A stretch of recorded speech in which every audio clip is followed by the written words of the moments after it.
मी doctor Prashant Patil, gynaecologist म्हणून गेली 20 वर्ष मी तासगावमध्ये कार्यरत आहे.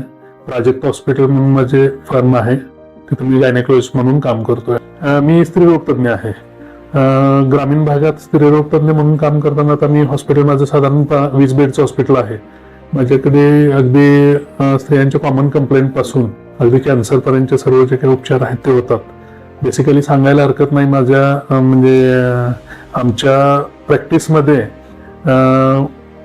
माझ्या स्वतःच्या बाबतीत सांगायचं झालं तर गेले 20 वर्षात जवळजवळ एक चांगली बाब म्हणून 13,000 डिलिव्हरी माझ्याकडे झालेली आहेत एवढ्या पिरियडमध्ये. हा तुमचा जो अनुभव आहे हा तुम्ही म्हणजे आजूबाजूच्या खेड्यामध्ये देताय. सो तुम्ही तुमच्या लाईफमध्ये बरेचसे फायनान्शियल डिसिजन घेतलेले आहेत, हे करत असताना पैसे कमवलेले आहेत. सो तुमचं काय आतापर्यंत पैशाबद्दलचे समज आहे किंवा त्याच्याबद्दल थोडस सांगू शकता की काय अनुभव आहे फायनान्शियल डिसिजन मध्ये ऍज अ डॉक्टर म्हणून? बरोबर. ऍक्च्युअली कोणाची सुरुवात होताना आपण बघतो की बॅकग्राऊंड काय आहे, त्याचे मम्मी पप्पा काय करत होते आणि त्यांची पुढे जडणघडण मुलांची कशी झाली याच्यावर. तर आता फायनान्शियल कंडिशनच्या बाबतीत सांगायचं झालं तर माझे वडील शिक्षक होते. शिक्षक म्हणून रिटायर झाले. 2002 साली रिटायर झाले. 2002 साली रिटायर झाले त्यावेळी माझं अजून MDचं शिक्षण चालूच होतं. बहीण एक धाकटी शिकत होती, ती डेंटिस्ट आहे. पण त्यावेळी जाणवलं की वडील रिटायरमेंट नंतर, वडिलांची रिटायरमेंट नंतर त्यांनी काहीच फायनान्शियल प्लॅनिंग याच काही केलेलंच नव्हतं. प्रत्येक वेळी असं असायचं की कोरडवाहू भागात मूळ गाव, पैसे जे काही पगाराचे मिळतील ते पण घरी इन्व्हेस्ट करायचे, शेतीत इन्व्हेस्ट करायचे, पण त्यातून आउटपुट याच काही मिळालं नाही. म्हणजे एवढी वर्ष सर्व्हिस केल्यानंतर सुद्धा रिटायरमेंटच्या वेळी अशी कंडिशन होती की आता काय करायचं पुढं. तर हे बघितल्यानंतर कुठेतरी जाणवलं की यांचं फायनान्शियल प्लॅनिंग चुकलं काहीतरी. मग त्यांनी काहीच फ्युचरचा विचार काहीच केला नाही. आणि लिटरली सांगायला हरकत नाही, माझ्या लग्नाच्या वेळी सुद्धा म्हणजे वडिलांचं काम खूप उत्तमरित्या केलं. म्हणजे मी काही क्रिटिसाइज करत नाही, आम्हाला काहीच कमी पडून दिलं नाही. पण सगळेच विचार करायचे होते ते कदाचित झाले नसतील किंवा त्यांना ते नॉलेज नसेल. तर माझ्या अगदी लग्नाच्या वेळी किंवा हॉस्पिटल आम्ही जेव्हा रेंटेड प्रिमायसेस घ्यायचा प्रयत्न करतो त्यावेळी ते रेंट भरण्याची सुद्धा माझी ताकद नव्हती. मी रोज विचार करायचो की विसापूर माझं नेटिव्ह तिथं आणि तासगावमध्ये मी हॉस्पिटल रेंटेड प्रिमायसेस मध्ये चालू. त्यावेळी 6,000 रुपये रेंट होता. मी रोज विचार करायचो की विसापूरवरून येण्या जाण्याचं त्यावेळी पेट्रोल 52 रुपीज लिटर होतं.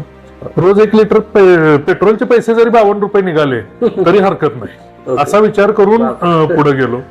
आणि अगदीच एक गमतीची गोष्ट सांगायची म्हणलं तर लग्न झाल्यानंतर घरी काही नव्हतं, अगदी टीव्ही सुद्धा. मग पोर्टेबल सुरुवातीला काही काम नसायचं, नवीन हॉस्पिटल काम काही नाही. पोर्टेबल टीव्ही घेऊया म्हणलं तेवढंच वेळ तरी जाईल. इथं तुलसी इलेक्ट्रॉनिक्स म्हणून एक दुकान आहे इथं तासगावमध्ये, ते आमचे रोटरी मेंबर होते. त्यांच्याकडे गेलो की मला टीव्ही घ्यायचा आहे. ते सांगितलं की केवढा, माझ्याकडे पैसेच काही नव्हते त्यामुळे पोर्टेबल म्हणून मी सांगितलं. सांगितलं टीव्हीची किंमत 4,500 रुपये, तुमच्याकडे किती आहेत? मी सांगितलं माझ्याकडे 2,500 रुपये आहेत. ठीक आहे म्हणजे डॉक्टर तुम्ही 2,500 रुपये भरा, बाकीचे रोज 50 रुपयाची पिगणी लावा. असं करून मी पहिला टीव्ही युनिट परचेस केलं. म्हणजे अशी सुरुवात. आणि आज मला अगदी अभिमानाने सांगायला आनंद होईल की ह्या 20 वर्षाच्या पिरियडमध्ये आज मी माझ्या वास्तूमध्ये आलो, जी की माझी 4 कोटीची वास्तू आहे, माझं स्वतःच युनिट हे केलं. पण एवढं केल्यानंतर 15 वर्षानंतर मात्र असं हे झालं होतं की ज्या पद्धतीची इन्व्हेस्टमेंट केली, पैसे मिळत गेले, प्रॅक्टिस चांगलं झालं, पण इन्व्हेस्टमेंट मात्र चुकीच्या झाल्या.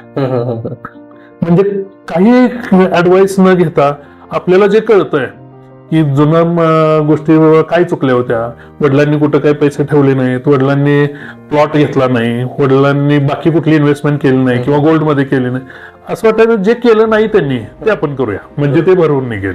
मग काय तर प्लॉटच घेत गेलो आणि तेवढीच माझी इन्व्हेस्टमेंट झाली की इथं प्लॉट मिळतोय तिथं प्लॉट मिळतोय, असं करत गेलो. आणि स्वतःचं हॉस्पिटल युनिट आता गेली 4 वर्षापासून मी हॉस्पिटल युनिट चालू केलं.